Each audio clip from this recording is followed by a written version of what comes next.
bedraggled souls tangled by wire and sucked down by mud, look up to see an epic battle taking place in the heavens.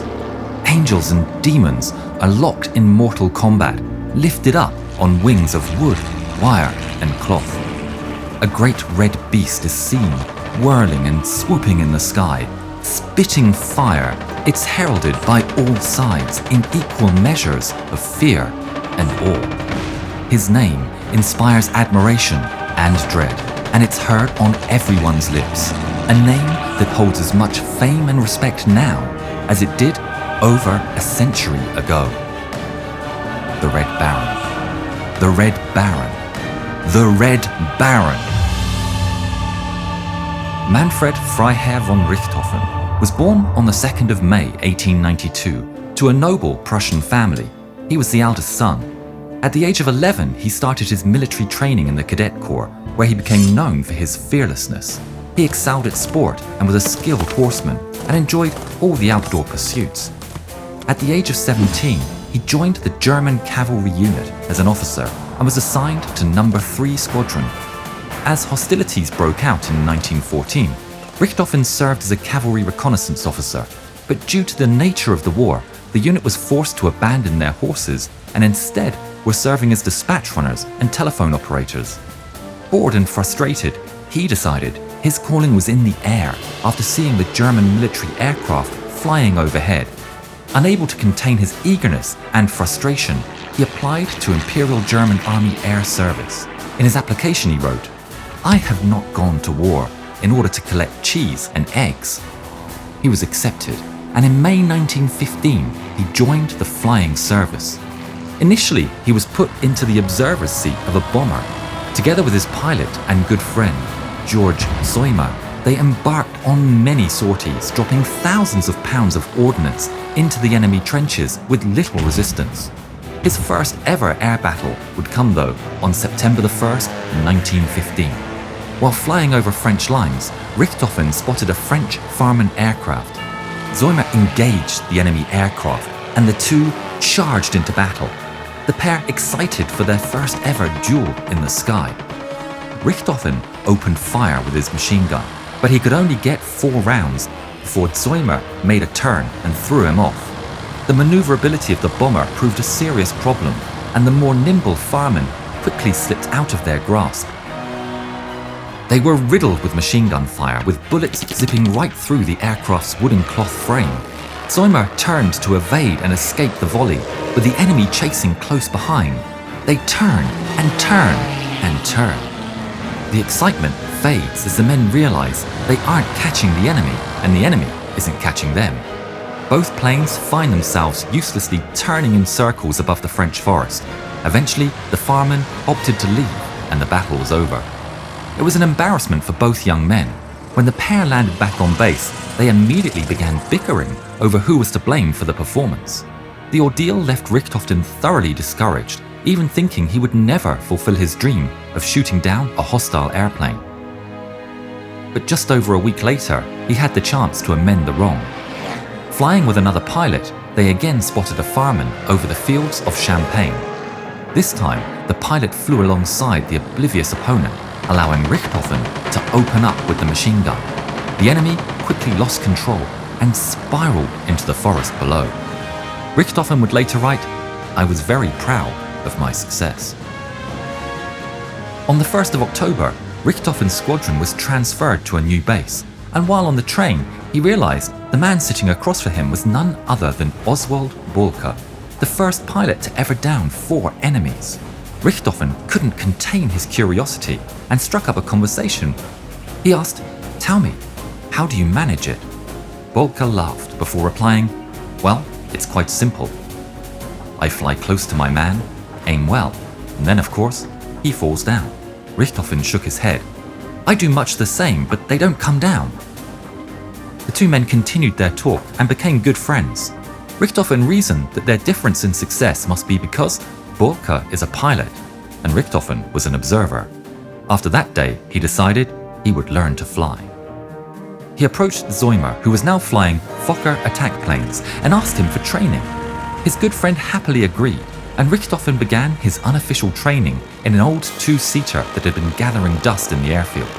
But Richtofen showed to be far from the masterful aviator as we know him today. He was considered below average and even crash-landed on his first solo flight. But yet he pressed on until he was ready for the pilot exam. And so it was, on the 1st of November, the most famous fighter pilot in history received his test results. He failed. Richtofen was quite surprised at the news, but he wouldn't allow it to get him down. He redoubled his training and finally passed on Christmas Eve, 1915. His skills continued to develop, getting better and better over time with no sign of stopping. He became an accomplished pilot in the Kampfgeschwader 2, number 2 Squadron, flying a two-seater Albatros. His incredible progress did not go unnoticed, and Boelcke recruited him to the newly formed Jagdstaffel, or Jasta 2. Jasta 2 was an incubator for Germany's top flying talent.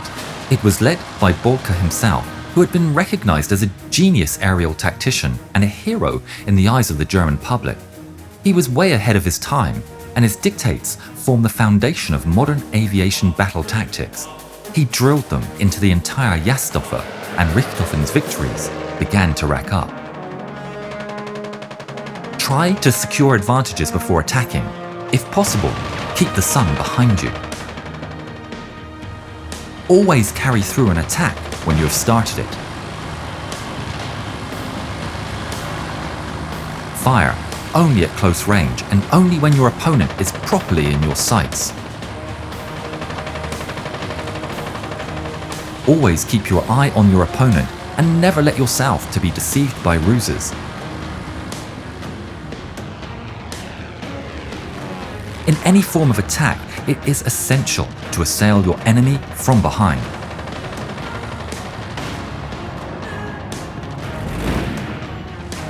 If your opponent dives on you, don't try to evade his onslaught, but fly to meet it.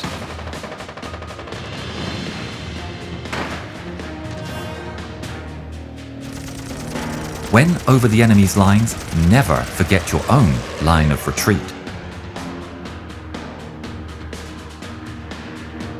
For the squadron, attack on principle in groups of 4 or 6. When a fight breaks up into a series of single combats, take care that several do not go for the same opponent.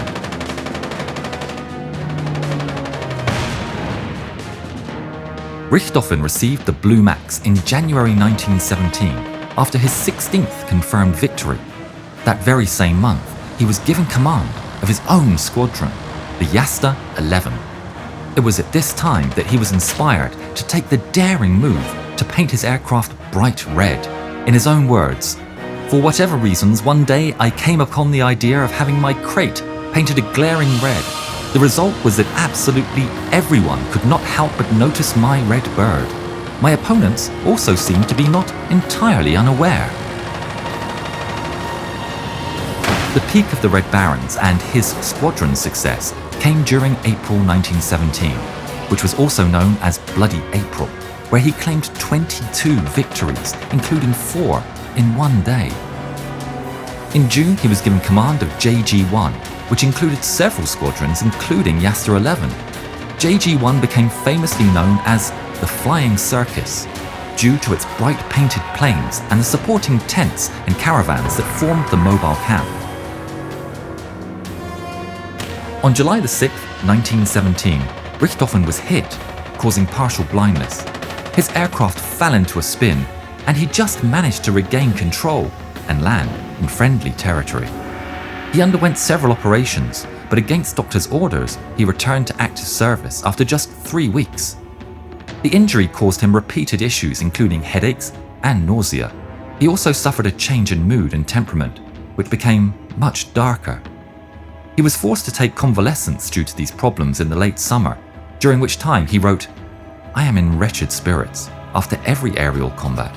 I believe that the war is not as the people at home imagine it, with a hurrah and a roar. It's very serious, very grim." Despite his health issues, he continued to rack up victories, reaching an astonishing 80 throughout his life. But then came April the 21st, 1918. The Red Baron got into his famous Fokker triplane and took off into the morning sky. It was the flight that would bring his life to an end. He spotted a Sopwith camel and gave chase. This time, it seems, he may not have realised he was behind enemy lines while chasing the Sopwith at very low altitude. At the time, due to wind conditions and the moving of the front lines, he uncharacteristically continued the chase too far. Whether the shot came from a plane or from the ground is open to debate. In the last moments of his life, he managed to make a rough landing in a field north of the village of Vaux-sur-Somme. Several Australian servicemen rushed up to the downed triplane to hear the Red Baron's last words: kaput.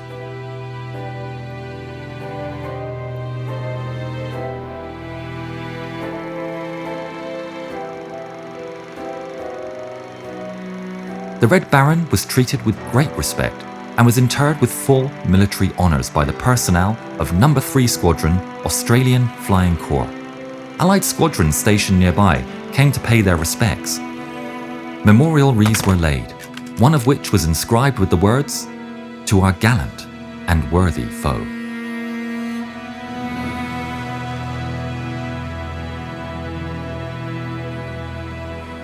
If you haven't yet, please subscribe to the channel and please watch more videos of ours. Thank you.